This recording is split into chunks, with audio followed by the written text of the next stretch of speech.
ये आईपीएस जरा दूजे किस्म का है, न सूटेड बूटेड, न अप टू डेट, न आईपीएस जैसा पहनावा, न अधिकारियों वाला रौब, लेकिन रौला ऐसा कि अच्छो अच्छो की पतलून गीली हो जाए। अपराधियों के लिए काल है वो, अपराधी तो उसके नाम से खौफ खाते ही हैं, पुलिस वाले भी इससे कम खौफजदा नहीं रहते। सूटेड बूटेड ड्रेसिंग लुक वाले कई आईपीएस को आपने खूब देखा होगा, लेकिन लोअर टी शर्ट और पैरों में हवाई चप्पल पहने थानों और चौकियों का निरीक्षण करते आपने शायद ही किसी आईपीएस को देखा हो। और तो और ये आईपीएस ऐसा है जो साइकिल से ही पहुंच जाता है थानों के निरीक्षण के लिए। सिंघम सरीखी मूछें, लंबी चौड़ी कदकाठी और हीरो टाइप डोले सोले देखकर शायद आप समझ जाएं कि जनाब कोई रौबदार आईपीएस होंगे, लेकिन इस तस्वीर में आप पक्का कंफ्यूज हो जाएंगे, नहीं पहचान पाएंगे। यह तस्वीर है दिल्ली मेरठ एक्सप्रेसवे की, जहां साइकिल से पूरी रफ्तार से दौड़ता यह शख्स आपको लगेगा कि कोई साइकिलिंग करने वाला खिलाड़ी है, लेकिन दरअसल ये गाजियाबाद के एसएसपी आईपीएस एम मुनिराज जी हैं। जनाब अचानक साइकिल से ही निकल पड़े हैं थानों के निरीक्षण के लिए। रास्ते में पड़ने वाली एक एक पुलिस पिकेट और चौकियों में रुक रुक कर एसएसपी मुनिराज ने पुलिस वालों से बात किया, औचक निरीक्षण किया। पहले तो कई पुलिस वाले अपने एसएसपी को पहचानने में ही नाकाम रहे, लेकिन जैसे ही गौर से देखा पुलिस वालों की घिग्गी बन गई।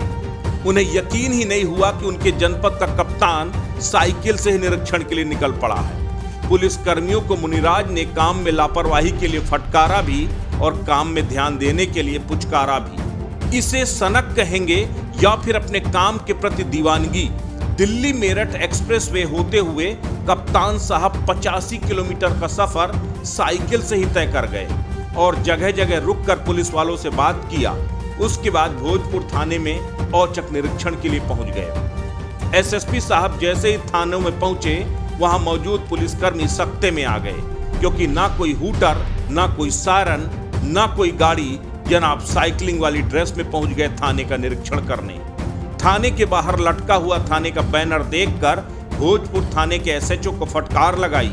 अंदर जाकर रिकॉर्ड रूम चेक किया, एफआईआर लिखे जाने की जगह का निरीक्षण किया। एसएसपी मुनिराज का यह कोई पहला कारनामा नहीं है, बल्कि जहां कहीं पर भी मुनिराज जी पोस्टिंग पर रहे, वहां अपराधियों के लिए तो मुसीबत बने ही रहे, पुलिस कर्मियों को भी रात में उनके सपने आते थे। बरेली में अपनी पोस्टिंग के दौरान बरेली की जनता ने उनका सिंघम अवतार देखा।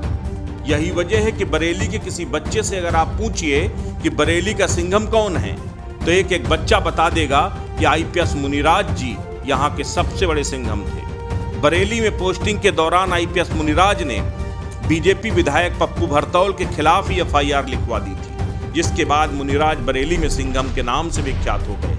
बुलंदशहर में पोस्टिंग के दौरान मुनिराज दौड़ लगाते हुए थानों के निरीक्षण के लिए पहुंच गए। इतना ही नहीं, गाजियाबाद में मुनिराज की पोस्टिंग हुए अभी महज 2 ही महीने हुआ है, लेकिन इन 2 महीनों में मुनिराज के नाम का डंका पूरे गाजियाबाद में बज रहा है। पोस्टिंग के फौरन बाद ताबड़तोड़ एनकाउंटर और अपराधियों पर कार्रवाई के बाद मुनिराज ने अपराधियों की कमर तोड़ दी। बीते 2 महीनों में पुलिस और बदमाशों के बीच तकरीबन 40 मुठभेड़ हुई, जिसमें पुलिस ने 50 से ज्यादा शातिर अपराधियों को लंगड़ा कर जेल की सलाखों के पीछे भेज दिया। पिछले 12 महीने से पेंडिंग चल रहे 12,000 से ज्यादा मामलों को महज 2 महीनों में ही निपटाकर आम आदमी के हीरो बन गए हैं मुनिराज जी। इतना ही नहीं, काम में लापरवाह 80 पुलिसकर्मियों को एक साथ लाइन हाजिर करके पुलिसकर्मियों के लिए भी खौफ की वजह बन गए हैं मुनिराज। असत्य न्यूज के लिए गाजियाबाद से निखिल बंसल की रिपोर्ट।